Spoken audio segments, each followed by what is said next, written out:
Without any further delay, I've delayed long enough. He's been so cool to wait on hold. He is a legendary former KGO dude with a real great view of politics, which is why we really wanted to get him on today, and we'll hope we'll have him on a lot in the future.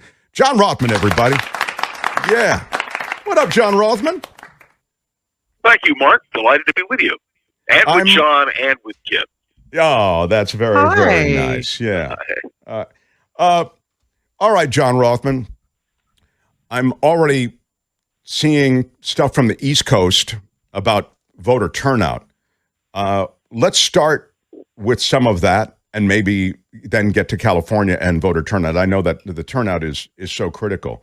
But I was seeing that yeah, go ahead. We have between 40 and 50 million Americans who have voted in advance of Election Day. That is absolutely phenomenal. And record numbers appear to be taking place in critical states, including Georgia and Florida. So we're going to have to wait now and see how it all goes. But the one thing, Mark, I wanted to throw in and make sure I got in is I don't know what the polls mean, and I'll tell you why. Who is being polled? Because unless you've got a landline, it's very hard to be part of a poll. And there's a whole group of younger Americans who don't have landlines. And so I don't think the polls necessarily are reflective of what's going to happen, although they may be. It'll be very interesting to see, and pollsters are going to be talking a lot about that in the days ahead. Now that's interesting. I wonder about clearly the polling process is flawed. You're right. They're trying to bring it up to speed by, texting. I don't know if you've received this, but I've received a bunch of different polling questions through the months, not just in the last couple of months. And so they're constantly trying to do that. That's on my cell phone. I'm getting them as text messages, as I say, and they do emails as well. But I want to ask you about in-person voting. I'm getting this is pretty apparent from precinct-level data in Virginia and county-level data in Florida that Democrats have a turnout problem today, one that's unlikely to be solved in the next 6 hours. Can you comment on turnout generally and how that forecasting of turnout might be flawed or accurate? It's impossible to say. I can tell you among people that I speak with around the country that the voter turnout is high, that Democrats are highly motivated, primarily on the issue of a woman's right to choose. Please note, I didn't say abortion. I said a woman's right to choose, because it seems to me that is a critical issue. And they're also motivated because of the economy. And we're seeing Republicans turning out. But I can't tell you now, nor can anybody with any reliability, what that will mean. It all hinges on voter turnout. That's why you saw President Obama, President Trump, President Biden, 3 American presidents urging people to vote. The most interesting thing for me is that the Republican Party in Georgia is now, as of yesterday, urging people to vote early, which violated completely the whole concept of the Republicans who said, no, don't vote early, go in on election day because, it's fraudulent and so forth. Well, the simple truth, Mark, is your vote will count, and we'll just have to wait and see tonight what happens. Many people missing you, John, in our chat and are looking forward to, we'll maybe address this toward the end, looking forward to your next moves because they miss your presence on the radio regularly. Now let's get to California. The situation in California, we're a wildly blue state on some level, but there are some pretty strong incursions of red candidates. Yeah, well, we'll have to see tonight how this plays out again, but let me offer this observation. Gavin Newsom is going to be reelected overwhelmingly. Mark, do you know the name of the Republican candidate for governor? No, he's I know about him. Yeah, I shouldn't put you on the spot. Yeah. That's it. I just want to point out, most people have no idea who the Republican nominee for governor is. And that is part of the problem Republicans have. When you talk about increasing Republican voters, there are 3 congressional districts in Southern California, which will play a critical role. The Democrats hold them now. The Republicans are trying to take them. And that will be very important. But I do not see a reemergence of the Republican Party in California, which is a shame because you want a vital, vibrant two-party system, which we do not have in this state. And the example I use of not even knowing the Republican candidate for governor's name is the best example. Yeah, I don't know, John. You can say that, but the Republican Party now represents and is being held hostage by a sort of a science-denying and remarkably troubling messaging loop that I'd suggest doesn't really help towards some kind of reasonable compromise. The party is being, they're almost political terrorists now with some of the stuff that's being floated. So I think you can look back wistfully at what you're talking about, which is sort of this idea that there could be some kind of negotiation around legislation and there's sort of a reasonableness that will ultimately prevail. I don't know that if you have two parties that are committed to that kind of thing anymore. Well, I agree with you. And let me tell you, that's the tragedy, which we've spoken about many times. Let me just point out, Kevin McCarthy is the man who would become Speaker. He's already planning a host of Benghazi-type hearings. They will include policies investigating Joe Biden, the FBI, Mar-a-Lago. This is astounding, and the fact that he is still saying that Marjorie Taylor Greene could become a major player in Republican politics is just impossible. And remember who the next chairman of the House Judiciary Committee will be if the Republicans win, and that's Jim Jordan. And these people are pledging investigations of Hunter Biden, for instance, and Joe Biden, and they do not rule out the idea of impeachment. So of the president. So I would only point out the Republican Party has a problem, and we now know that on November 15th, rather this month, November 15th, in Mar-a-Lago, Donald Trump is going to make a major announcement. Well, you can imagine what that announcement is going to be. He will be a candidate for the Republican nomination, and we know that Tom Cotton has already removed himself as a potential candidate, despite the fact that he has a new book out. And we also know that with great reluctance, but still he did it, Donald Trump endorsed DeSantis in Florida because he really had no choice, although he refers to him in a very disparaging way. So these are all factors that we have to take into account. There is another factor, if I may. I listened to and watched Nancy Pelosi's interview on CNN last night. I was remarkably moved by it. And as you could see, she didn't cry, but her voice choked up on at least 3 or 4 occasions. What will she do? Will she continue to serve as the leader of the Democrats in the House of Representatives? Will she retire? And the indication from last night is that she hasn't made up her mind, but certainly she said the attack on her husband, Paul, will play a critical factor.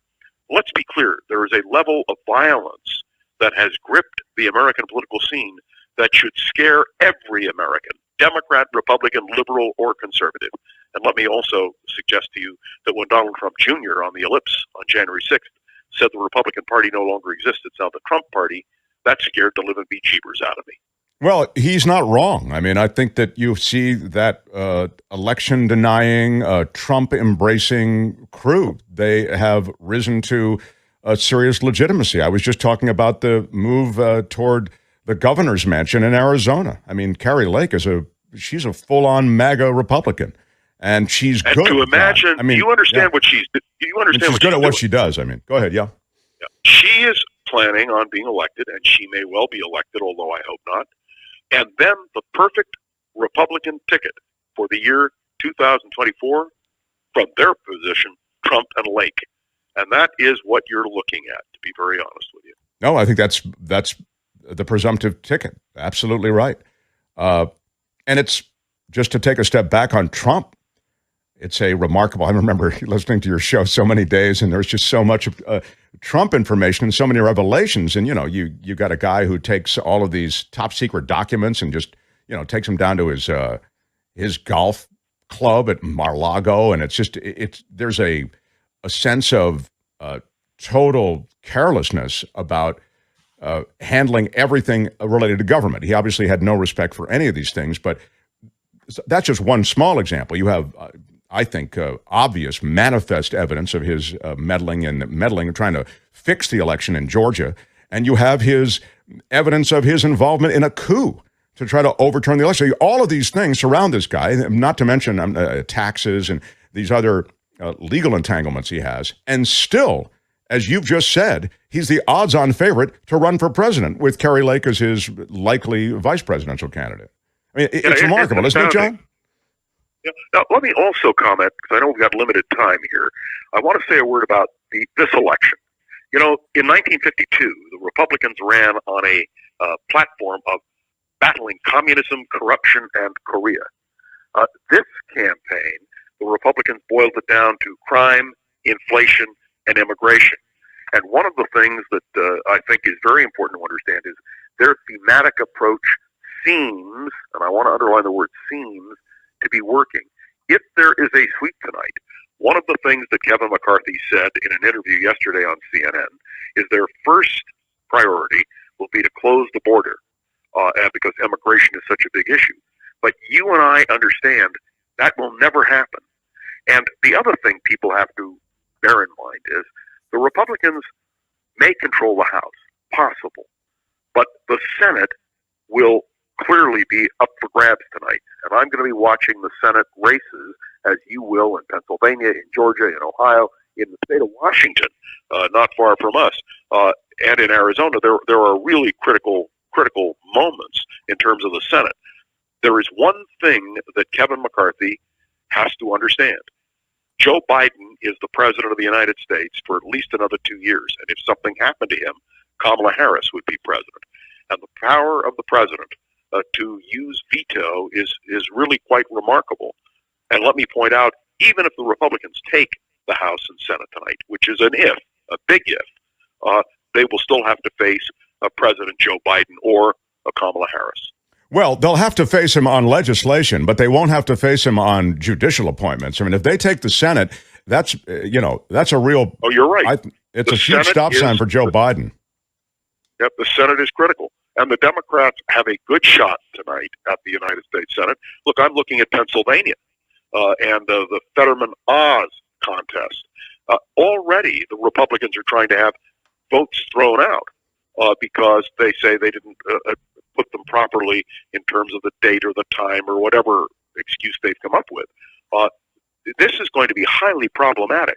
And if you think we're talking about the election now, I have a feeling closeness, at least the apparent closeness of this election, the question of votes being counted is going to be absolutely critical. And if, in fact, say 5,000 votes in Pennsylvania are thrown out or 50,000 votes, whatever the number may be, that could impact, because remember, the votes that seem to be in question are from heavily Democratic areas, and it's Democrats who generally have been voting in heavier numbers through paper ballots or absentee ballots, if you will. I was remarking, go ahead. I was remarking at the beginning of the show, though, I was just going to say that just what you were suggesting, which is that the litigants are going to be, it'll look like a lottery line to buy tickets. There are going to be so many of these contested elections, and Pennsylvania is a classic example for some of the reasons that you just underscored.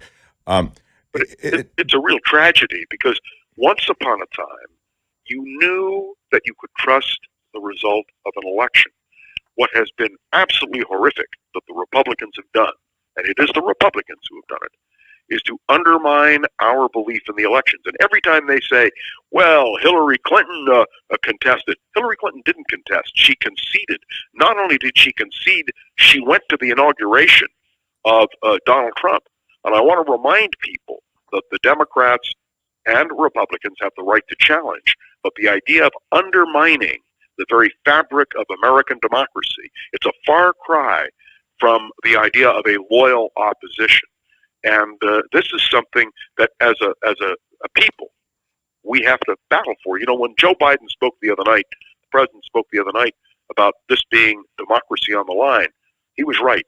America is at the crossroads right now on this day as to what will happen. And it's going to be a fast-ending struggle. Let me also throw in the fact that if you take a look at Rick Scott's outline for the Republican Senatorial Campaign Committee, which anybody can Google and take a look at, they're talking about reductions in Social Security, in Medicare, in entitlements. They're talking about a whole host of things that they would like to do. Now, let's just point out, For that to happen, the Republicans would have to control the House and the Senate, but you would still have Joe Biden with a veto pen.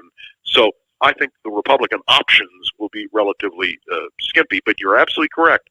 When it comes to judicial nominations, let me explain, it is the president who nominates, not members of Congress. But we saw when Mitch McConnell refused to even give Merrick Garland a hearing over the Supreme Court nomination, we saw the power of a Senate majority leader.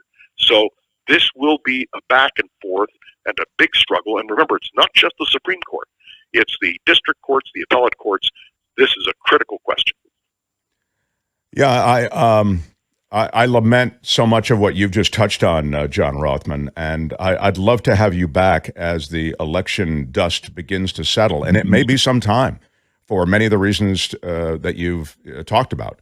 There'll be litigation, there'll be questions. And again, it's such a pleasure to hear your voice. You should see in the chat just how you're loved, and how you're missed. So I really would love to have. Let me assure everybody, I miss it very much myself. My wife turned to me and said, the 3 words you cannot utter. What's for lunch? There's nothing that my wife would rather have me do than be working. And I have to tell you, it is frustrating. And just so everybody knows, I've had more than 1,000 emails. I can't even tell you the number of texts. I can't answer them all. And I don't have an answer about what I am going to do or what opportunities may present themselves. When I'm through here today, I'm speaking to the Rotary Club of San Francisco. I have a series of talks planned that I do before private groups. And all I can tell you is I miss being on the radio, and more than anything else, the destruction of KGO was a tragedy for our own community here in San Francisco, because it eliminates the one ability for the community to participate and speak out on issues. And I lament bitterly the betrayal by Cumulus of this public trust. And that's a real tragedy for all of us. Very well said. John Rothman, we'll talk again. Thanks, John. Bye, John. Thank you, Mark. John Rothman, everybody.